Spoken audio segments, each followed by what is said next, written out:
मैत्रेय मुनि कहते हैं विदुर जी, मांडव्य शापाद भगवान प्रजा संयम मनोयमः। आप कोई साधारण महापुरुष नहीं हैं, आप तो साक्षात धर्मावतार हैं और आज आपको मांडव्य ऋषि के कारण आज दासी का पुत्र बनकर के आना पड़ा। एक दिन एक राजा के घर में चोरी हो गई। 4 चोरों ने मिलकर के चोरी की और जैसे ही पकड़े गए कि भागने लगे, तो जो राजा के सेवक थे उन्होंने पीछे पीछे पकड़ने के लिए भागना प्रारंभ किया। तो नगर के बाहर पहुँचे। नगर के बाहर मांडव्य ऋषि की कुटिया बनी हुई थी। चोरों ने समझा कि यदि मैं इस ऋषि के कुटिया में जाऊंगा तो बच जाऊंगा। जा कर के उस ऋषि के कुटिया में छुप गए और सामान को भी छुपा दिया।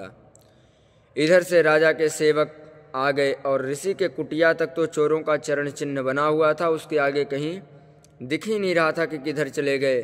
तो सेवकों ने सोचा कि एक बार महात्मा जी के कुटिया में जा कर के देखूं।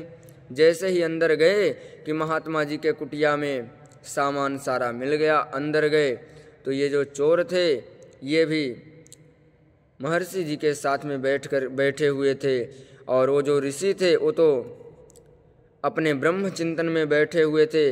उनको ये भी नहीं मालूम कौन आया कौन गया। जैसे ही राजा के सेवक आए उन्होंने कहा कि ये देखो पाखंडियों को चोरी करके और पाखंड करके बैठे हुए हैं। ऋषि ने देखा कि ये कहाँ से आ गए और वो चारों वास्तव में चोर थे, लेकिन वो ऋषि ने कोई चोरी नहीं की क्योंकि वो तो ब्रह्म ज्ञानी थे। लेकिन चोरों के संग में पकड़े गए तो राजा के सेवकों ने सोचा ये भी चोर है। पकड़ करके 5 को ले आए, राजा के पास खड़ा कर दिया। महाराज, इन चोरों को हमने पकड़ करके ले आया। राजा ने कहा अभी इन्हें सूली पर चढ़ा दिया जाए। जैसे ही सूली पर चढ़ाया कि चारों चोरों का तुरंत उनकी मृत्यु हो गई, लेकिन महात्मा जी पर कोई अंतर नहीं पड़ा। राजा देख करके आश्चर्यचकित रह गया कि राजा इस महात्मा को सूली पर चढ़ाया फिर भी इसका कुछ नहीं हुआ। तुरंत राजा ने जाकर के महात्मा के चरणों में साष्टांग दंडवत प्रणाम किया। महाराज, मेरे इस अपराध को आप क्षमा करना। महाराज जी ने कहा, राजन, जीव को जो भी कष्ट मिलता है वह पाप के कारण ही मिलता है। जो भी हम पाप करते हैं उसका कष्ट जरूर मिलता है। लेकिन राजन, मैंने तो अपने जीवन में कभी कोई पाप किया ही नहीं, फिर आज मेरे को सूली पर क्यों चढ़ना पड़ा? राजा ने कहा, महाराज, मुझे तो नहीं मालूम, आप तो सच्चे ब्रह्मज्ञानी हैं, ये तो आप ही जानिए। महात्मा जी ने बोला, इसका हिसाब तो धर्मराज के पास होता है। अच्छा, धर्मराज और यमराज में अंतर क्या है? यमराज वह हैं जो पापियों को दर्शन देते हैं और धर्मराज वह हैं जो पुण्यात्माओं को दर्शन देते हैं। तो धर्मराज के पास जाकर के महात्मा जी ने पूछा कि आज मुझे कौन से पाप के कारण इस सूली पर चढ़ना पड़ा, जरा बताओ, देखो। धर्मराज ने चित्रगुप्त को कहा कि जाओ देखो। चित्रगुप्त ने देखा और कहा, महात्मन, आपने बाल्यावस्था में एक कीड़े को कांटा चुभ चुभ करके आपने उसको मार दिया था और वही पाप का कारण है कि आज आपको सूली पर लटकना पड़ा।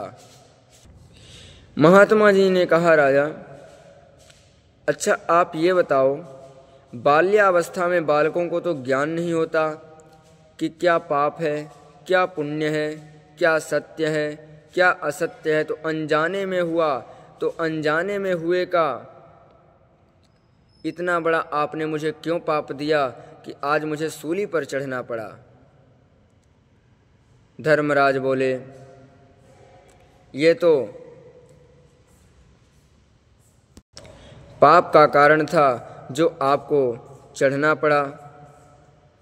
महात्मा ने कहा, बालक तो ब्रह्मस्वरूप होता है। यदि कोई पाप यदि हम जान के किए होते तो आप कोई भी सजा दे सकते थे, लेकिन आपने अनजाने में किए हुए पाप को उसकी सजा क्यों दिया? राजा ने, धर्मराज ने कुछ नहीं बोले।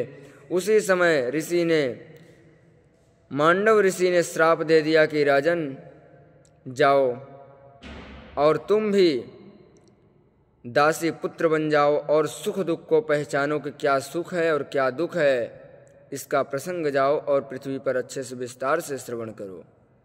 वही सुख और दुख को भोगने के लिए और देखने के लिए श्री विदुर जी महाराज का जन्म हुआ और धर्मराज ही श्री विदुर बन करके दासी पुत्र बन करके आए। तो देखिए महात्मा धर्मराज को भी नहीं छोड़ते हैं, इसलिए महात्माओं का कभी अनादर नहीं करना चाहिए, अपमान नहीं करना चाहिए। जय श्री कृष्णा।